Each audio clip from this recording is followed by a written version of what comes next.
Okay, for our last story of the night, this one was really weird. This was also a request from YouTube. And I'm not going to be able to pronounce the name right, but I'm going to try it. Holly Chorus.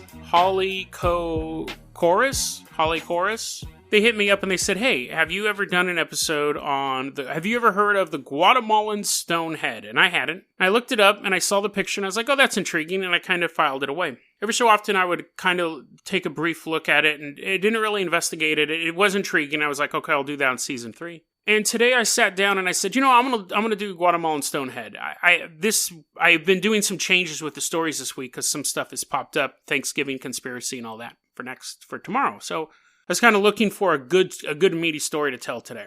Guatemalan Stonehead, I looked into it, and it is bizarre. It's so wrapped up in these. Okay, let me it was not what I expected the story to be.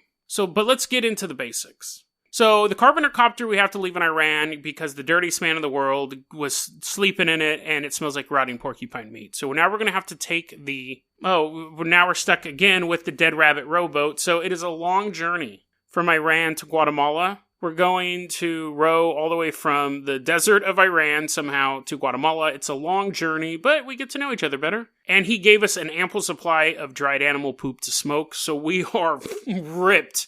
We are totally off our heads by the time we get to Guatemala, which is probably going to help for this story. So we tied the rowboat up to the, what's that thing, a pier. Now we got to get our sea legs back. We're kind of walking weird.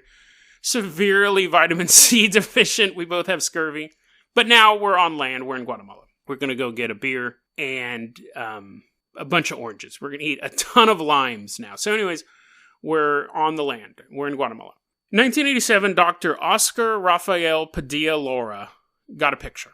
We'll just call him Oscar. Oscar was a UFOologist.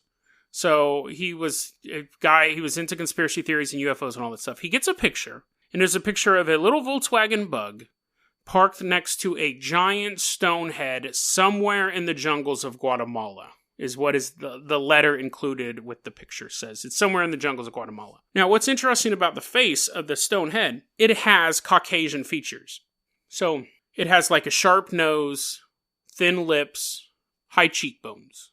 In that region where this head was discovered, there are other stone heads. They're very popular. They're the Olmec stone heads. The civilization, the Olmecs and the Mayans that lived in the civilization, they carved also these massive stone heads, but they had facial features that were reminiscent of the civilizations that lived there. So they had puffier cheeks, flat noses, and their eyes were a bit crossed. And there are still people in the region who match. They don't have giant stone heads, but they look like the stone heads look like the people who did live there. But out of the middle of the jungle, you have a head that is listed as being Caucasian features. So he gets this photo in 1987. The photo's dated like the 1950s. And he writes an article for like this UFO magazine. He's like, look at this picture. This head shouldn't exist in this area. There was no white people in the area when this head would have been created, when the Olmec heads would have been created. This is an anomaly. Could it be aliens? Could it be a previous race? So on and so forth. So of course people start to ask questions and they're like, oh, where's the head at? What's going on? How do we find out more about this? We need to know what's going on. Dr. Oscar, we'll call him Dr. Oscar. Dr. Oscar says that he was just able to, from the brief information in the letter, able to track down where the head actually was. So he goes there, and the head is shot to pieces. The lips are gone, the nose is gone, and the eyes are shot away. We're blown off by anti-government forces. There was a civil war. There was a lot of civil strife in that area. And he was like, I'm never going back there. I'm not going to tell anyone where it's at, but this is a real stone head. And here's the proof. Here's this photo. And he didn't take more photos of it with all the stuff blown off of it. So people were suspicious, but also very intrigued. Because this wasn't just some dude. He was a well-respected UFOologist, especially in Central America, lore, things like that. The story had pretty much disappeared. Like, it was just there's so much stuff that comes out in weird news that unless something is constantly developing, stuff will kind of fall to the wayside. This story pretty much disappeared until there was a documentary quote-unquote documentary being made called Revelations of the Mayans 2012 and Beyond. And this is where the story gets really bizarre. So this documentary is being made. And they believe that it is either an ancient civilization that predated the Olmecs that built this head. So before any indigenous people of Central America, South America were there was a previous race of white people or Caucasians in that area. And it's funny because that ties a lot into the theory of Hitler's master race and then wanting to go to South America to build colonies and using all that stuff. But anyway, so they positioned themselves as either there was an older race that existed in Central and South America or aliens built it.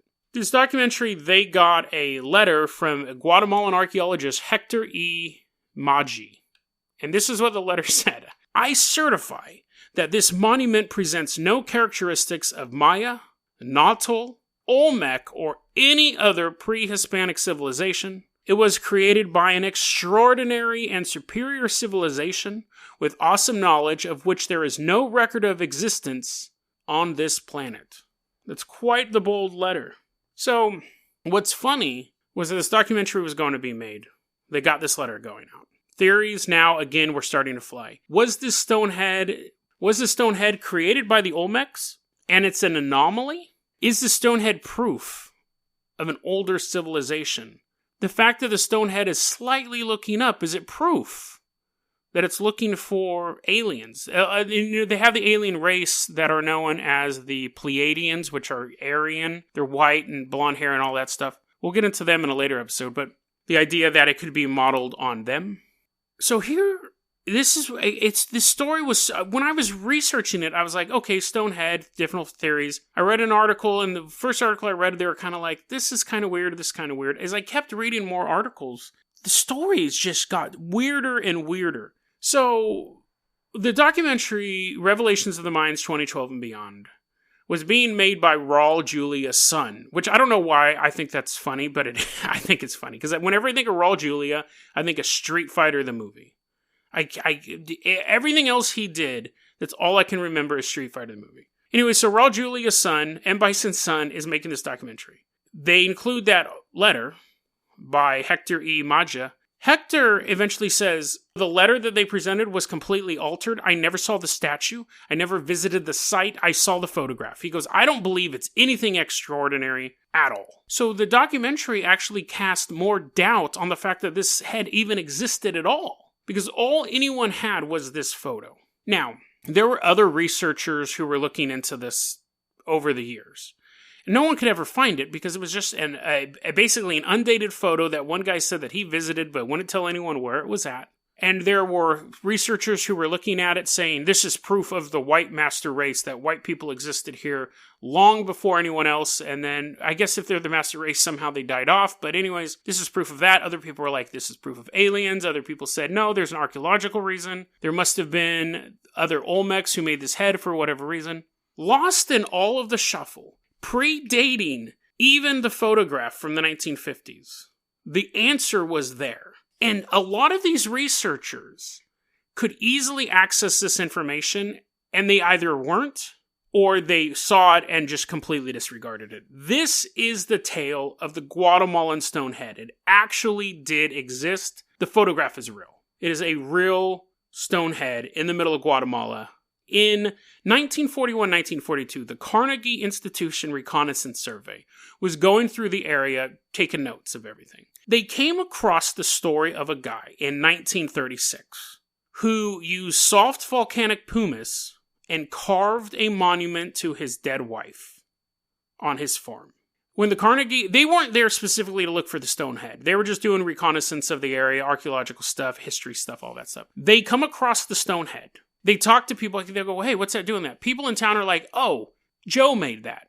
We don't know the name of the guy who made it. A lot of the stuff had been lost, but they'd be like, hey, Joe made that. Yeah, he made it for his dead wife. And they're like, oh, that's interesting. They talk to other people in town. They're like, hey, do you know anything about the stone head? They're like, yeah, the farm administrator over there, he lost his wife. He was really sad. He basically carved this. It is huge. It's bigger than a Volkswagen Bug, but it's very soft stone. He's like, yeah, he sat and carved it for his dead wife. It's a monument. And so the Carnegie Institution was like, okay, this is what this is. They ended up, so there was a historian back in the day wrote an article, Lee Parsons wrote this article called A Pseudo Pre-Columbian Colossal Stone Head on the Pacific Coast of Guatemala. And this article is explaining the stone head and where it came from and the history behind it. And this is an interesting part of this article. Here's the quote here. Whatever the inspiration, its very existence could confound future archaeologists and lead to unwarranted explanations of trans-Pacific contact or even mysterious pre-Columbian megalithic complexes. Anticipating such interpretations, I have titled this paper a pseudo pre-Columbian colossal stone head. Actually, there was no intention whatever to defraud. But through the years, the sculpture has become increasingly difficult to identify. Therefore, it is here recorded that the Las Victorias stone head is recent, having been carved in 1936. Further, it has no meaningful relationship to any American Indian, living or dead. I regret that I am unable to supply the name of the Guatemalan for who the monument is a true modern memorial.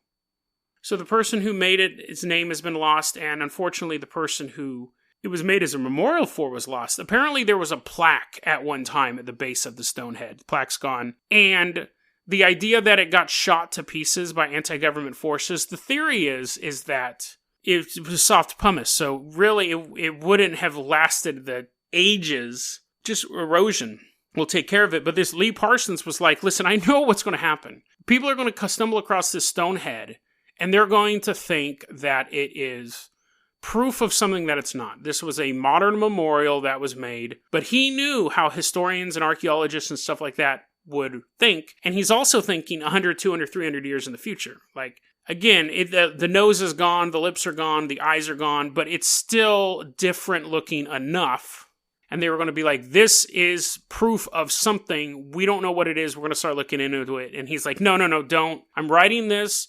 I trust that people in the future will be smart enough to find my article, and I am telling you this is the history of the stone head. So that's it. The stone head does exist. How much of it?